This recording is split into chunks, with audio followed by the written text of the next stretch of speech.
Empecemos entonces. Bueno, como les dije, vamos a ir recorriendo estos capítulos. A veces tomaremos de uno, otras veces tomaremos de otro capítulo y así. ¿eh? Este, Hoy voy a seguir hablando de la esquicia y voy a hablar del caso del hombre de los lobos como tal, pero solamente lo que hace referencia ahí Lacan. A ver si es uno de los nuestros, perdón. No, voy a poner en silencio esto. Bueno, ahí está. Bien, pero antes de eso quisiera retomar la página esta del 78 que había hecho referencia a Cecilia, así empezamos por ahí, que había quedado como medio dicho eso. La última vez Cecilia había leído esta página. En esta página ustedes van a encontrar la expresión facticio. Esa expresión facticio no es ni un error, ni una mala traducción, ni una mala lectura nuestra. El facticio es como Lacan, creo que entiendo que la usa como una especie de combinación entre lo fáctico y lo ficticio. ¿eh? Es como una especie de, no diría que es un neologismo porque se usa en el sentido de lo fáctico, pero a mí me parece que acá Lacan lo está usando en el sentido de una especie de combinación de ambas cuestiones. ¿Por qué? Eso es de lo que vamos a empezar a hablar. Lo primero que tenemos que considerar en relación a esta palabra facticio es algo que ya todos conocemos, entiendo yo, que es que la verdad, dice Lacan, tiene estructura de ficción. Que la verdad tiene estructura de ficción quiere decir que es única para cada sujeto. Cada sujeto tiene, porque la ha construido por sí mismo, su propia verdad del asunto de lo que ha vivido, digamos, ¿no? Es la propia posición la que se revela en la verdad. Eh, eh, eh, Eso no quiere decir que esa propia posición que tienen respecto de la verdad falsee algún tipo de verdad objetiva, sino todo lo contrario, significa que eso que nosotros como analistas ponemos en juego es rescatar justamente la singularidad de cada una de las personas que vienen a vernos, ¿sí? Nosotros no vamos a llamar, como decimos siempre, al papá o a la mamá para preguntarles si es verdad o no verdad tal cosa. Justamente en su momento hemos hecho la diferencia, que es una diferencia que ven cómo nos está sirviendo, por ejemplo, en este momento, de que una cosa es lo verdadero y otra cosa es lo cierto, ¿no? Lo cierto es la certidumbre respecto de la realidad. ¿eh? Y acá en esta situación nos ayuda mucho en esta palabra facticio, yo voy a decir por qué. Eh, y otra cosa es la verdad, que es la verdad del sujeto, que puede no coincidir con lo que opina el papá, la mamá, el hermano respecto de lo vivido, por ejemplo, en un vínculo familiar o incluso respecto de una misma situación familiar. ¿Sí? Por esto mismo que estamos diciendo, porque cada quien construye ficcionalmente su propia verdad. ¿eh? Ahora bien, eh, primero hay que aclarar que la realidad no es lo real, no es lo mismo realidad que real. ¿eh? Lo real en psicoanálisis es una cosa y la realidad es otra. ¿eh? Eh, entonces, ¿qué es lo facticio? Lo facticio es aquello que se construye, que cada quien construye de ficción respecto de lo vivido en relación a hechos fácticos que pertenecen a la realidad. ¿no? Nosotros podemos construir determinada visión, perspectiva de lo que hemos vivido, pero como en el caso del hombre de los lobos, ya lo vamos a ver más específicamente, tomamos hechos fácticos, ciertos de la realidad, ¿no? Como es el caso del hombre de los lobos, que fabrica su propia ficción de lo que puede llegar a ser la sexualidad y la castración en función del hecho fáctico, podríamos decir, fenoménico, en el cual él asistió, digamos así, que es la relación amorosa entre el padre y la madre. ¿eh? Bueno, entonces, como decíamos, él asiste desde su cuna, dice Freud, desde el lugar en el que él está en su cuna, desde esa perspectiva, asiste al coito a tergo de los padres. Así lo dice Freud muy pudorosamente, ¿no? ¿Qué es el coito a tergo? Bueno, no hay por qué saberlo, pero se los cuento. El coito a tergo, seguramente lo saben, pero igual lo digo. El coito a tergo es cuando en el acto sexual el hombre está parado, digamos, detrás de la mujer y la mujer está, digamos, puesta en cuatro patas, digámoslo así, ¿no? Efectivamente, tal y como lo hacen los lobos, ¿no? O como lo hacen los perros, digamos, ¿no? Es por eso, es porque el niño asiste a ese hecho fáctico que construye la ficción de los lobos. ¿Eh? Bien, entonces en este caso, lo fáctico, como todos sabemos, ya podemos estar suponiéndolo o deduciéndolo, lo fáctico es eso que se acerca a lo que Lacan más adelante va a trabajar, no es que no lo haya dicho antes, pero lo va a trabajar más específicamente, lo que Lacan determina como el fantasma. Bien, entonces, ¿qué es lo que se construye ficcionalmente en esta cuestión fáctica y facticia? ¿Qué es lo que se construye? Se construye el primer acercamiento, digamos así, la primera vivencia fuerte del encuentro del sujeto con lo real sexual. Saben que está mal dicho así como lo estoy diciendo, pero uno como que uno necesita hablar y es muy difícil hablar de estas cosas tan primigenias, si se quiere. Porque si yo digo el encuentro del sujeto con lo real sexual, estoy suponiendo que hay un sujeto antes de lo real sexual. Y el sujeto se constituye desde ese encuentro con lo real sexual. Sin ese encuentro con lo real de lo sexual, no hay constitución del sujeto. Bueno, desde esa posición, decíamos, el sujeto privilegiado, hasta podríamos decir así, el sujeto puede observar, según Freud, según la reconstrucción que hace en el análisis con Freud, puede observar la aparición y la desaparición del pene en la vagina de la madre, ¿no? Y es desde ahí que empalman más adelante, o desde ya de ese momento, pero más adelante se construye con más agregados, como puede ser el de los lobos, las mariposas, etcétera, etcétera, etcétera, lo que sería el establecimiento de la castración, la aparición y desaparición del pene en la vagina de la madre. Es un hecho fáctico que evidentemente ocurre, pero es un hecho ficcional.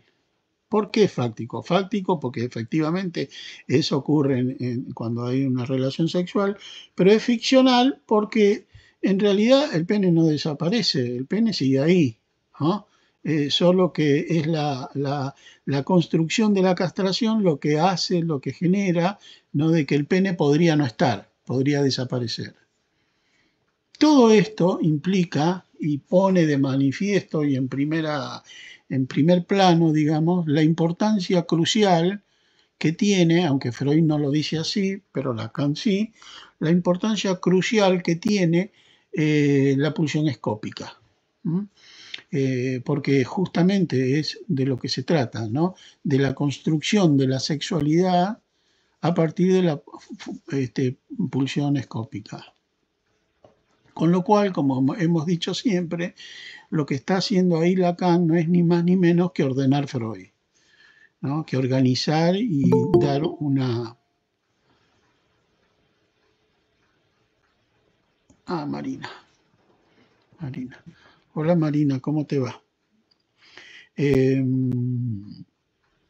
Entonces, y lo que se produce en esa situación, lo que se provoca en esa situación, lo que queda relevado con este ejemplo tan importante que nos trae Freud del hombre de los lobos observando el coito a tergo entre los padres, es que se produce este encuentro con lo real sexual que implica la cristalización, podemos decir así, del trauma sexual. Del trauma sexual a partir del cual eh, todos pasamos a la existencia en tantos sujetos. Rafael, sí, Cecilia. A ver, estoy... La situación de la observación del coito entre los padres del hombre de los lobos, ¿es un hecho fáctico o es una fantasía, Es digamos? prácticamente indistinto. Por eso lo resume en una sola palabra, fáctico y ficticio. Es prácticamente indistinto qué de todo eso pertenece a la realidad, ¿no? ¿Qué de todo eso pertenece a esta otra realidad ficcional? Evidentemente algo hubo, ¿no? No sabemos bien qué, pero es prácticamente irrelevante. Lo que sí, ¿eh? Viste que Freud hace toda esa cosa de que debe ser desde la cuna que era bebé y que Mm, entonces que mm, bla, bla, bla, te cortó esa explicación que después, sí, viste, bueno, por eso digo que sí, la sí, sí. reconstrucción es como que, bueno, que en realidad tiene que ver con estas fantasías de la escena primaria, pero claro, es indistinto, está bien, sí, Es sí. indistinto, pero digamos, ¿por qué Lacan lo provoca así? No dice que es puramente ficcional. Porque si no tendríamos que hablar de la psicosis, que uno construye su fantasma a partir de nada o a partir desvinculado completamente de la realidad. No, sí, siempre se toman hechos de la realidad, fenomenológicos, fácticos, vivenciales, no sé cómo decirlo, ¿no? Que realmente ocurrieron, ¿no? Lo que pasa es que a esos hechos se les da unas caracterizaciones distintas. ¿Cuáles son precisamente esos hechos? Y bueno, es muy difícil precisarlo, pero que están, están, ¿no? Porque si no seríamos todos seres del resultado de algún limbo, ¿no? Que no desvinculados completamente de la realidad, ¿no es cierto? Eh, entonces, entonces decíamos que la verdad es aquello que pertenece a la cuestión relativa al sujeto y la certidumbre es aquellos hechos relativos a la realidad, los cuales siempre son, sobre todo respecto de esa edad, bastante relativos, ¿no es cierto? Como bien decía Cecilia. ¿No?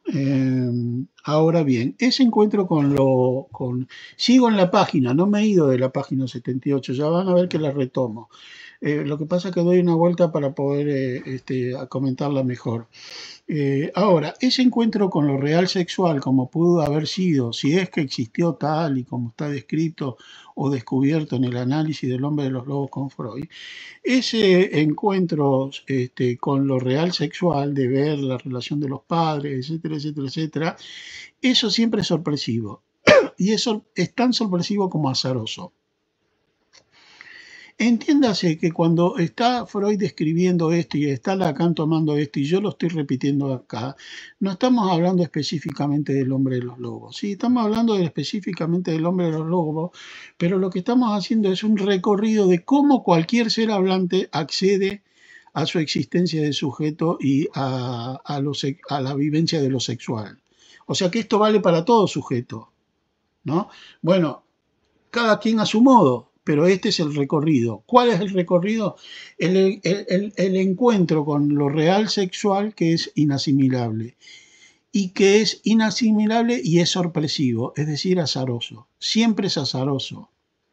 No tiene otra forma de aparecer que no sea azaroso. Y ustedes me dicen, ¿cómo azaroso pero ocurren todos? Bueno, por ejemplo, el hombre de los lobos pudo no haber estado en su cuna o pudo no haber estado en tal situación o cualquier persona pudo no haber estado en tal situación determinada observando que las nenas no y los nenes sí, por ejemplo, ¿no? Ok, pero que no esté esa situación no implica para nada que no va a haber otra. Siempre hay una respecto de los cuales cualquier ser hablante se organiza como tal en relación a la sexualidad. Entonces, es azaroso, pero inevitable, podríamos decir así. ¿Mm? Bien, y es un resto, y ese encuentro implica un resto inasimilable. De ahí que Lacan empiece la página preguntándose, pero ¿cuál es el asunto? ¿Por qué la escena primaria y el momento de seducción, la escena primaria en la neurosis obsesiva y el momento de seducción en la histeria serían traumáticos? Si después de todo, ¿qué nos dice Freud? Freud nos dice que la pulsión lo que va a buscar es la satisfacción sexual, ¿no? Entonces, ¿por qué sería algo traumático el encuentro con lo sexual? Con lo real sexual de la pulsión y de la sexualidad. Justamente por eso, porque es inasimilable, porque cae por fuera del lenguaje. Ahora bien, como lo hemos dicho varias veces, que caiga por fuera del lenguaje, que no pueda decirse o articularse precisamente, que es exactamente lo que Cecilia está planteando. ¿Qué de todo esto podemos decir? ¿No? De que si el hombre de los lobos estaba o no estaba en tal posición, pasa a ser parte de lo mismo, del hecho de que si bien la sexualidad, lo real sexual, cae por fuera del lenguaje, no es sin relación al lenguaje. Y esa, ¿se entiende esto? Y esa es toda la diferencia que hay entre el instinto y la pulsión, ¿no? La diferencia que hay entre el instinto y la pulsión, y es que por ser seres del lenguaje, hay algo del orden de lo sexual que no entra y que queda, digamos así, desgajado, que queda como no asimilado, como insabido, ¿no? Mientras que en el caso de los animales, bueno, Lacan no habla de saber, pero sí habla de una especie de conocimiento o conocimiento que cualquier animal tiene respecto de cualquier necesidad que tenga, sexual o del orden que sea, justamente porque no están alcanzados por el lenguaje, ¿no? Bueno, ¿qué es nuestra práctica? Nuestra práctica como analista es ganar terreno a eso real que en la medida que cae por fuera es inmundo, dice Lacan. Inmundo quiere decir no solo algo que pueda resultar asqueroso, ¿no? Que pueda resultar repugnante. Efectivamente, los desechos, los objetos que se desprenden del cuerpo son objetos inmundos por su característica de malolientos o como lo queramos decir, pero inmundo también en el sentido de que caen fuera del mundo. Esto de lo real sexual es algo que no entra en el mundo, porque no entra en el ámbito de la palabra. Entonces, esto quiere decir que este encuentro siempre es un mal encuentro. Es una distichia. Lacan hace la diferencia en algún momento, pero después prácticamente no la utiliza, entre tichia y distichia. Tichia sería un encuentro siempre, como digo, siempre azaroso. Tichia sería un buen encuentro y distichia sería un mal encuentro. Pero después deja o no usa mucho esa diferencia de lado y habla de tiché para hablar en general del mal encuentro. ¿Por qué hace esto? Porque sea ticha o disticha, siempre se trata de un encuentro. Para que haya un mal encuentro, hace falta un encuentro. Entonces, lo facticio, como el fantasma, ¿qué es? Es un intento de respuesta, de elaboración, de explicación, de lo que, como ustedes lo quieran, lo querramos llamar, de lo que se vería eso inasimilable de lo real sexual. Y esa es la página 78. Que haya un desencuentro quiere decir que respecto de lo sexual, como digo, azaroso y sorpresivo para todo el mundo, siempre es temprano. Y siempre es temprano, no solo porque en algún momento podemos llegar a estar preparados para entender eso, sino porque siempre es fuera de tiempo, ya sea que se anticipe o que se retarde ese encuentro. No hay forma de absorberlo. Les voy a dar un ejemplo. Una vez estaba atendiendo a un hombre mayor, en ese momento debe haber tenido 35 o 40 años este muchacho, y me contó que uno de los grandes traumas de su vida fue que, habiendo llegado a la adolescencia en el medio de una clase en el secundario, nada menos que en el secundario, preguntó, porque no lo sabía, qué era masturbarse. porque él no sabía lo que era masturbarse, lo que era...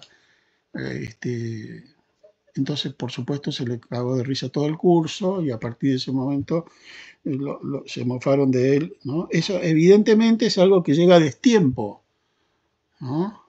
Eh, y que eso ocurre con ese sujeto como con tantos otros, ¿no? Me acuerdo que yo trabajaba en una clínica, bueno, seguramente ustedes habrán tenido también noticias de este tipo, pero yo trabajaba en una clínica con médicos de distintas especialidades y una vez me encuentro en el pasillo con un ginecólogo, amigos de años de compartir, y me dice, ¿ves esa que se va ahí, esa mujer que se va ahí, esa chica joven que se va ahí? Me dijo que está muy preocupada porque hace tiempo que están buscando quedar embarazada y no puede. ¿Sabés qué le tuve que decir? ¿Qué? Que se estaban equivocando de agujero, ¿no? Bueno, eso es lo real de lo sexual, que en uno impacta de una forma, en otro impacta de otra forma. ¿Eh? Bueno,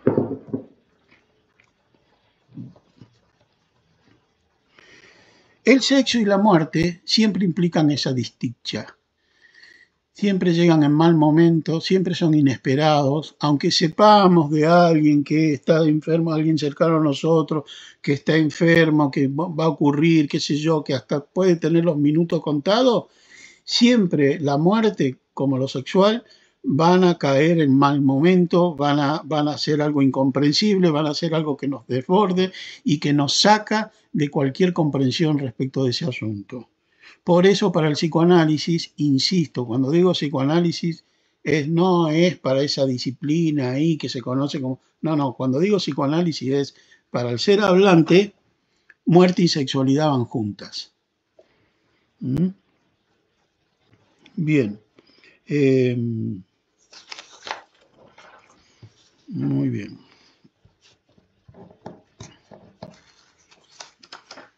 ¿Vamos hasta acá?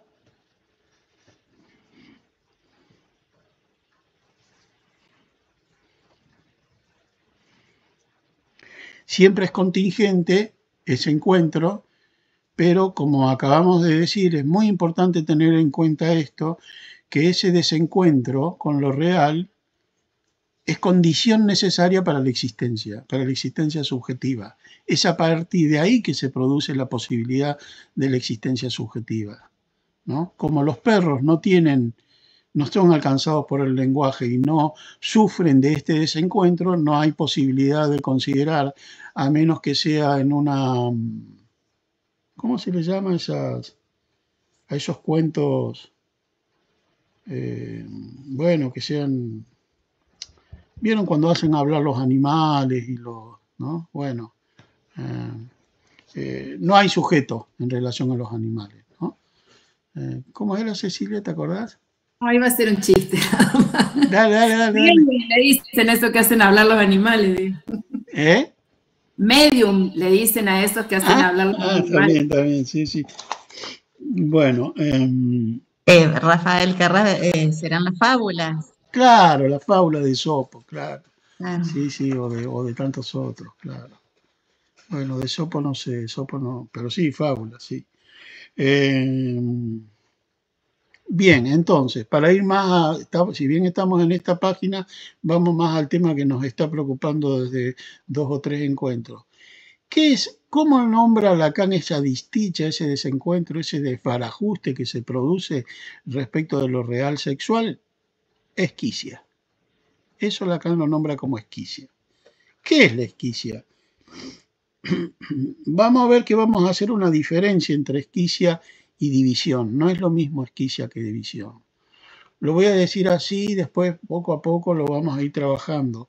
No siempre la vamos a tener tan clara, por ahí se nos van a confundir una con otra, porque Lacan mismo, si bien él descubre esto y lo pone en juego por ahí, medio que se tambalea un poco, ¿no? Por ejemplo, cuando habla cuando dice que el sujeto está en esquicia, el sujeto dividido está en esquicia, ahí se produce como una especie de confusión, porque el sujeto dividido es dividido por el significante. La esquicia es otra cosa, la esquicia es el corte abrupto, es el tajo, la separación, el desgarramiento respecto del objeto, no respecto del significante. O sea que, como decía Ana la vez pasada, una cosa es la spaltum, respecto de la cual hablamos de la división subjetiva y el inconsciente, y otra cosa es de la esquicia, en la cual el sujeto está ausente, anulado. Elda, no sé, ¿querés que retome algo? Si alguien quiere que yo repita algo de esto, lo volvemos para atrás, no hay problema.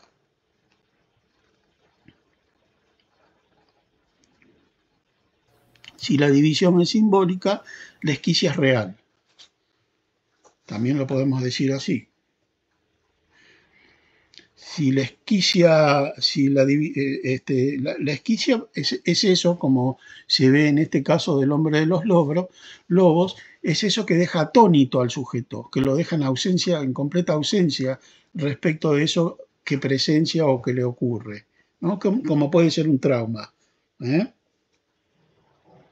La división logra inscribirse en preconsciente, inconsciente, logra inscribirse.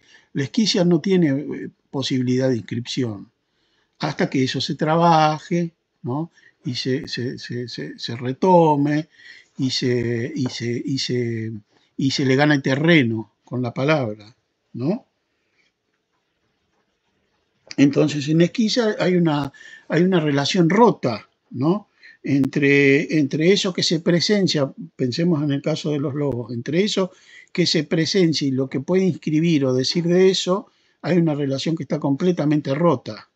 Eso solo puede restituirse poco a poco en esta especie de cuestión policíaca, ¿no? Pero policíaca no en el mal aspecto, sino de investigación que hace con Freud, ¿no? De cada detalle y qué venía de un lado y qué venía del otro y cómo ocurrió todo eso. Sí, está mal policíaca, es como de investigación. Bueno, entonces, la esquicia es eso traumático que se presenta como, al mismo tiempo que tiene que ver con uno, se presenta como externo a uno, como ajeno a uno, como es el caso, Padre, ¿acaso no ves que ardo? Como es ese sueño.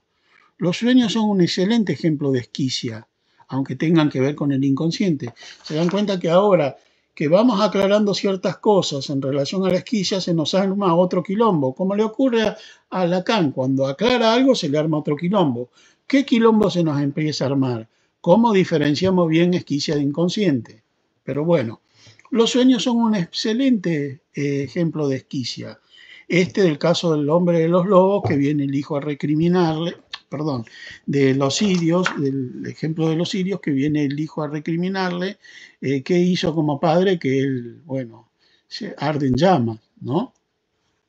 Pero independientemente de eso, la esquicia, digamos así, es algo externo a uno, independientemente de lo que ocurre en los sueños, es algo externo a uno, pero que nos incumbe completamente.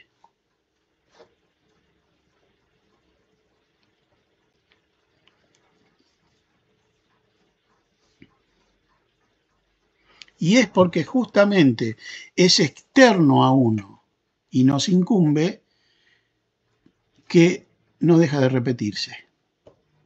Digamos así, forcemos un poco las cosas y personalicemos un poco la repetición.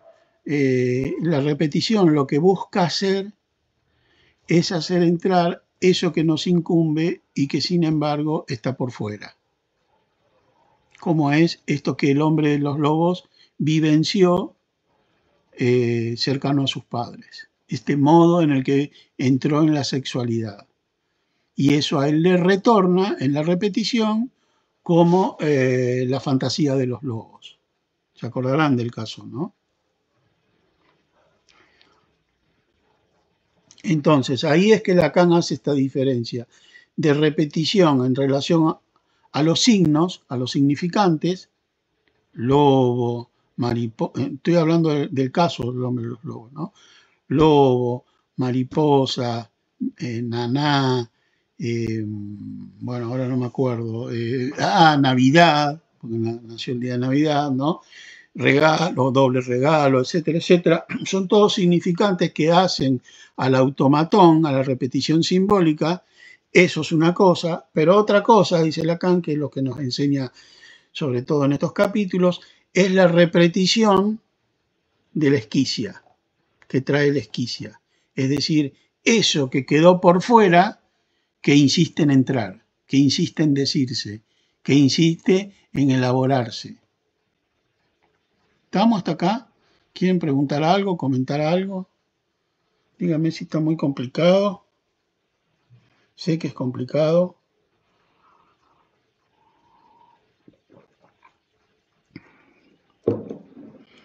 Rafael, entonces esto que queda por fuera sería lo traumático de la sexualidad infantil, que siempre es excesiva, y que queda por fuera, digamos, Lo ahí sí, traumático de la sexualidad. de la Siempre sexualidad. todos estamos en posición infantil respecto de la sexualidad, aún tengamos 80 años. Va a venir un perverso que nos va a decir, yo sé sobre los sexuales, ¿vos venís a hacer lo que yo te digo? No. Respecto de lo sexual, todos estamos en posición infantil, digamos, como con un cierto margen de indefensión y de no entendimiento. Pero sí, esa es la esquicia. ¿Eh? Esa es la esquicia de lo real. Rafael, ¿y qué es lo que marca la diferencia entre, frente a la situación traumática de lo sexual, la diferencia entre algo que desemboca en esquicia y algo que desemboca en división del sujeto? En lo sexual, decís vos. Claro, frente a esta situación real, sexual, ¿qué es lo que marca la diferencia? Porque en uno, a ver si entendí, es medio complicado. Sí, En la repetición, que sería con división del sujeto, hay algo ahí de lo simbólico. Se claro, repite simbólicamente.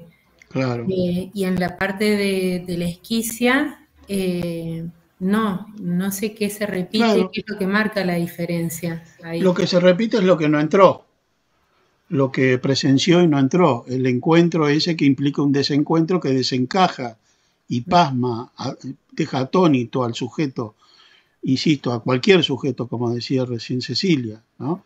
Eso que deja atónico, que es inentendible, que es indigerible, eso se repite por esta necesidad de digerir lo indigerible. Eso es la repetición.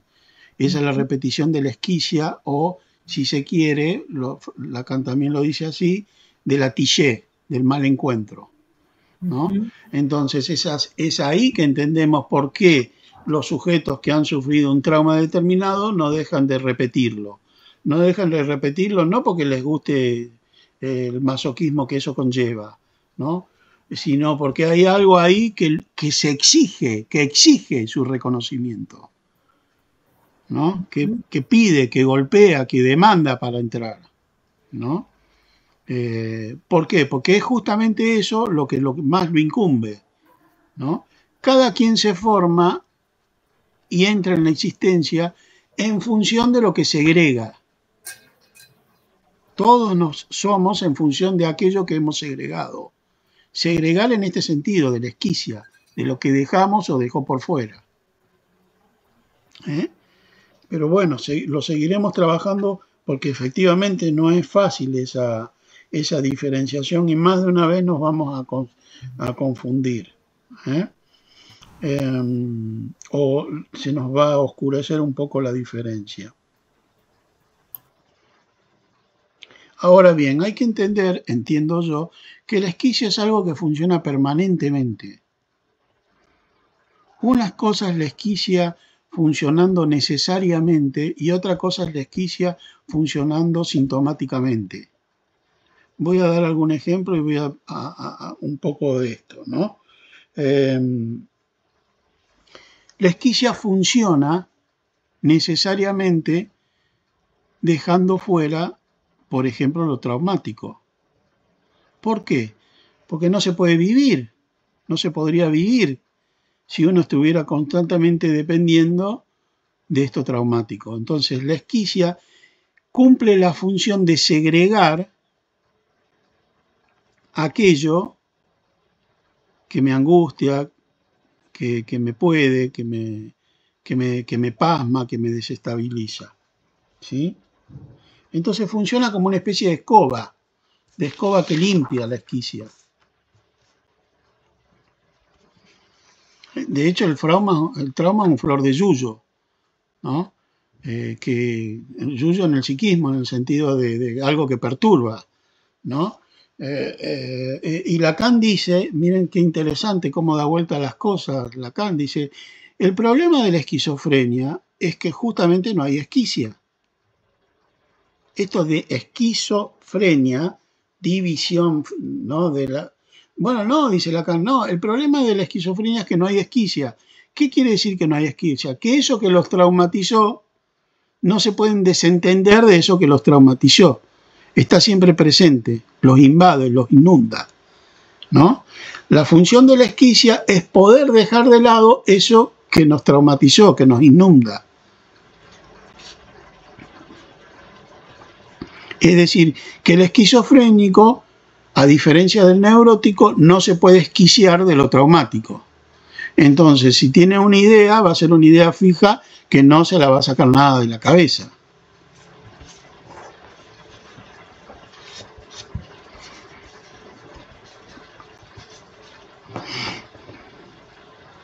¿Estamos hasta ahí? ¿Sigo? O sea que la esquicia funciona algo así como nada que ver una cosa con la otra. Hola Facu, ahora te veo, apareciste. Sí. ¿Querías decir algo? Sí. Es un caso, a ver si me ayuda a pensar. El joven se lastimaba el cuerpo, se cortaba. La panza, todo. Bueno, y al tiempo, va al psiquiatra, va por todos lados, hasta que empezamos a analizar y, su homosexualidad no se animaba a presentarla en su familia muy religiosa, entonces él se lastimaba porque estaba de alguna manera fallándole al ideal de la familia, entonces se lastimaba a él. Bien, sé del síntoma, todos se tranquilizan, sé del síntoma, yo digo, bueno, esto en algún momento puede volver. Lo pensaba y le advierto, él ya se siente mucho más tranquilo, tiene la presentación de su novio en la familia, el chico de 20 y pico de años. Bueno, y se calma, pero aparece de vuelta, lastimándose de nuevo, ¿no? Aún en una vida que él asume y dice, no, ahora estoy muy bien, tengo una vida ideal, dice él, estoy bárbaro, está todo bien, pero no puedo dejar de lastimarme, ahora me estoy lastimando los talones, ¿no? Ahí yo no puedo dejar de pensar en este caso, a partir de lo que me estás trayendo,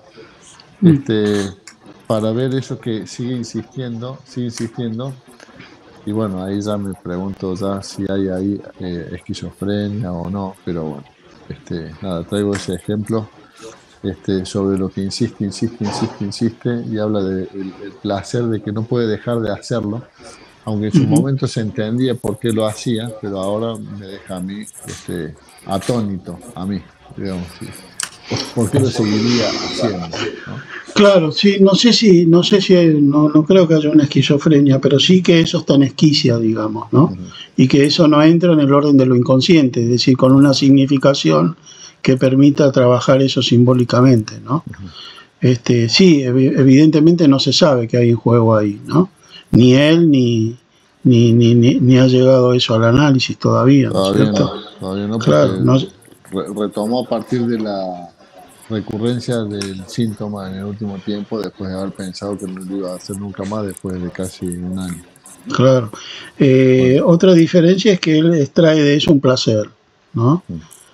Aquello que está en esquicia me parece que no implica un placer en juego, ¿no? Porque es justamente un desencuentro, ¿no? Ahí va. Sí, pero bueno, habría que verlo más. Está bien todo. Bueno, entonces, cuando hablábamos de esto truculento, digamos, de la esquizofrenia, ¿no? En la esquizofrenia, como decía, se ve bien esta cuestión, de hay una segregación que no se produce. Entonces, una cuestión es la esquicia como esa digamos, limpieza que se produce y que provoca una segregación, ¿no? Que deja por fuera, que deja neutralizado, si se quiere, en lo posible, aquello que pueda afectarnos. Y otra cuestión es cuando eso no ocurre, ¿no es cierto? Bien, me perdí un poco. ¿Qué sería lo que funciona en esquicia? Lo que funciona en esquicia es, como decíamos al principio, algo que tiene como cierta autarquía, como cierta autonomía, como cierta independencia, una clara independencia del yo, ¿no? ¿Por qué ocurre? ¿A qué se debe? No se sabe, ¿no? Faltan 15 minutos para que se termine nada. Y en ese sentido siempre marca una discontinuidad, ¿no? Esto que decíamos de respecto de lo real es algo que no encaja, que desarticula. Tenemos el ejemplo insigne, entiendo yo, de Irineo Funes, que todos conocemos, ¿no? Del cuento de Borges. Irineo Funes es un tipo que no le funciona la esquicia. ¿Qué quiere decir que no le funciona la esquicia? Que hay una coincidencia, y ya vamos a hablar de esto porque tiene mucho que ver, entre lo que percibe y la conciencia, ¿no? ¿Qué quiere decir esto? Que no se puede olvidar de nada de lo que percibe, de lo que ve. A eso me refería con que la esquicia funciona como una especie de escoba que barre. No todo lo que percibimos llega a la conciencia. Por ejemplo, ustedes están ahí, les hago una pregunta. ¿Escuchan algún ruido de este lado? ¿Del lado donde estoy yo? ¿No? Presten atención, por favor.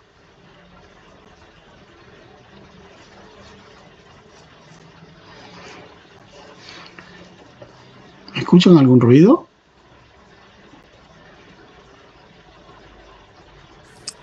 Sí, como un golpecito, pequeñito, golpecito al Sí, fondo. sí, el reloj que tengo ahí. ¿Se dan cuenta? Esa es la diferencia entre percepción y conciencia. No todo lo que se... Muy bien, Facu, ya es la segunda vez que te das cuenta de esto. La otra vez cuando di el ejemplo también te diste cuenta.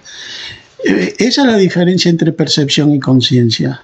Mientras ustedes me escuchan a mí, el ruido del reloj, el golpecito ese, está en esquicia, está separado de la conciencia, porque la conciencia necesita concentrarse en una cosa o en otra, prestar su atención en una cosa o en otra.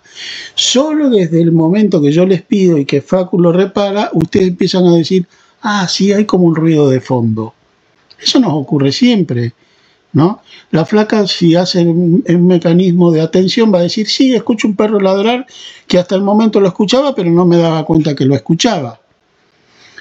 Eso es lo que Lacan trabaja en este capítulo de la esquicia entre el ojo y la mirada, es decir, entre la percepción y la conciencia. Una cosa es estar consciente de algo y otra cosa es percibirlo. En general, lo que percibimos no lo hacemos consciente. No nos despierta. Para ir al sueño del padre, ¿acaso no ves que ardo? No nos despierta. Por esta función necesaria de la esquicia, de dejar fuera todo aquello que no sirve, que me molestaría, que me obstaculizaría en mi funcionamiento diario. ¿Se entiende?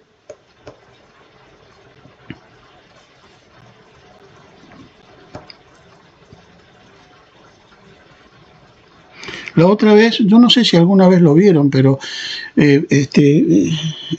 sí, deben haber visto ustedes algún video de esto que los yanquis llaman autista savant, ¿no? Mostraban a un autista, parece que un autista savant para ellos son genios, ¿no? A mí no me parece genio, pero bueno. Mostraban el caso de un muchacho, una cosa realmente impresionante, tan impresionante como horrorosa, ¿no? Algo así como Ireneo. Lo subían al tipo este que casi ni hablaba, a un helicóptero, y lo hacían dar una vuelta nomás, o dos, por cierto lugar de Manhattan, imagínense. Bajaban, le daban un lápiz, un papel, y le decían, dale. Y el tipo se ponía a dibujar desde cómo él, desde una cierta perspectiva, había visto todos los edificios y ventanitas de Manhattan. Y era prácticamente una radiografía, una foto, pero prácticamente una foto de lo que él en un momento vio, o en los distintos momentos vio, de Manhattan. Eso quiere decir que a este tipo no le funcionaba la esquicia. Quiere decir que no podía olvidar nada de lo que se reflejaba en su retina, ¿no? Como dice Borges al terminar el cuento del Ireneo, sospecho que no podía pensar. Claro, porque para poder pensar hace falta liquidar el exceso de estímulos a los cuales nosotros constantemente, porque acá hay un montón de estímulos, no solo está el auditivo, la presión de la silla, la luz, el lugar donde estamos, la gente que pasa, qué sé yo cuánto, la compu. Todos esos estímulos que nosotros los percibimos, los eliminamos de la conciencia, los esquiciamos, justamente para poder funcionar. No sé si adelantar algo más, porque con esto se relaciona el tema del semblante, o si quieren que dejemos acá, charlamos un momento, díganme. Si ya es demasiado, dejamos acá. Rafa, faltaría la función sintomática. Claro, la función sintomática es eso. Cuando en la esquizofrenia no funciona la esquicia, o cuando en Ireneo no funciona la esquicia. ¿Qué? Ajá. Pero la neurosis también puede ser sintomática. Por supuesto que en la neurosis también. Los sueños traumáticos. Exactamente. Cuando vos tenés una pesadilla y te despertás, Ana, es porque ahí la esquicia no funcionó. ¿No? La esquicia no funcionó. No lograste que eso quedara por fuera. ¿No? Te hizo despertar. Falló. ¿No? ¿Qué estás pensando, Ana? No, pensaba en la diferencia entre... Y cuando vos decís que la esquicia no funciona, se me viene represión, no funciona. Claro. Nos armas... que operar, claro. Tiene significantes con que operar, digamos. Entonces, pasa por otro lado, ¿no? Que despierta, hay padecimiento, hay otra cosa distinta, digamos, ¿no? Uh-huh. Y pensaba si la Tillet tiene que ver entonces con la esquicia y el automatón con la división subjetiva. Claro, exactamente. Claro. Exactamente, sí. Entonces, el Tillet produce el spaltum, sería. Claro. Y el automatón, la división. La división subjetiva. Las formaciones del inconsciente son de la formación, pero no son sin la Tillet. No, una cosa no va sin la otra. Es claro, como. Van juntas. Es como que a un mismo. Lo que intenta es ese recubrimiento de la Tillet, sería. Sí, claro, es leer la Tillet. Ese simbolizar la Tillet. ¿No es cierto? Por eso nosotros festejamos cuando algo de lo que le ocurre al sujeto entra en el sueño. Claro. Pasa al sueño. ¿No? Se empieza a simbolizar. Festejamos, así sea. Que algo terrible, ¿no? Entró en el sueño, bueno, quiere decir que está entrando en lo simbólico. Uh-huh. Y eso lo festejamos. Sí, lo que pasa es que es algo que no suele ocurrir, se dan cuenta cuando trabajamos Lacan. Es tan exhaustivo Lacan que un fenómeno lo lee de distintos lados, lo desguaza, como el grafo del deseo, ¿se acuerdan? El grafo del deseo, cuando lo dábamos vuelta, decíamos acá a la derecha esto, a la izquierda esto, arriba esto, abajo esto, pero todo es una misma cosa, ¿no? Que se lee desde distintos ángulos. Es un mismo fenómeno que ocurre en una sola situación. Bueno, acá es igual. Pienso que no se puede pensar el inconsciente sin la esquicia y la esquicia sin el inconsciente. No se puede pensar la repetición sin la tiché y sin el automatón, sin el retorno de los signos. Sí podemos pensar en alguien que por ahí funcionando más en una dimensión que en otra. Sí, claro, claro. Sí, sí. La formación inconsciente, esto nos habla en la clínica, de ahí está funcionando en una dimensión distinta a alguien que tiene acting permanente o masaje digamos, claro. Está en otra, Uh-huh. en otro tratamiento, digamos. Tomado por otra cosa, claro. Claro. Uh-huh. Exactamente, sí. Sí. Y el fantasma sería el anverso, digamos, sería que un intento de dar respuesta a esto. Claro, de reparar eso. Cuando eso vacila aparece la angustia, o sea, algo de aparece la angustia porque aparece ese... Claro, esa esquicia en el término de ese desencuentro radical respecto de lo real. El fantasma intenta suturar, reparar, cubrir, velar, dibujar, como ustedes lo quieren decir, esta cuestión de la que no deja de hablar Lacan en todo este seminario, que es la ansia respecto de lo real, ¿no? Que respecto de eso no hay respuesta posible, no hay con qué darle, digamos, ¿no? Así como no hay con qué darle a lo sexual, no hay con qué darle a la muerte, en el sentido de ¿qué se puede decir de eso? Bueno, se dicen muchas cosas, la religión dice muchas cosas de la muerte, pero no deja de ser justamente algo fantasmático, ¿no? Así como todo aquello que uno puede decir respecto de lo sexual es fantasmático. ¿No? Que lo sexual sería que un hombre y una mujer, o dos hombres, o qué sé yo, ¿no? Por donde se le arme a uno.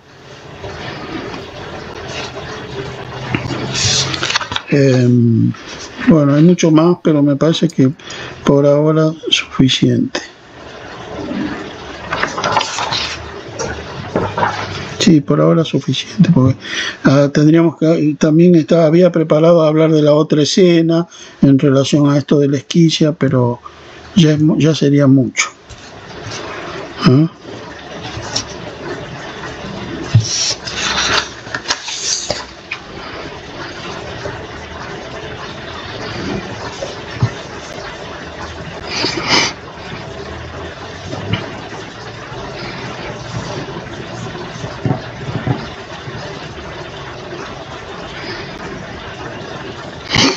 Bueno, ¿quieren comentar algo?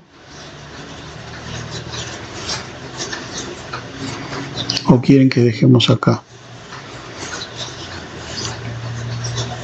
¿Alguien tendría bien comentar el próximo encuentro sobre psique?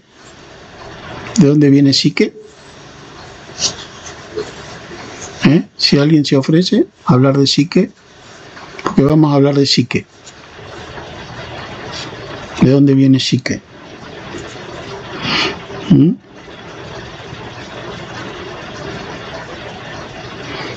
Si alguien se anima o quiere o está dispuesto, llámenme y les hago para que hablen unos minutos de eso.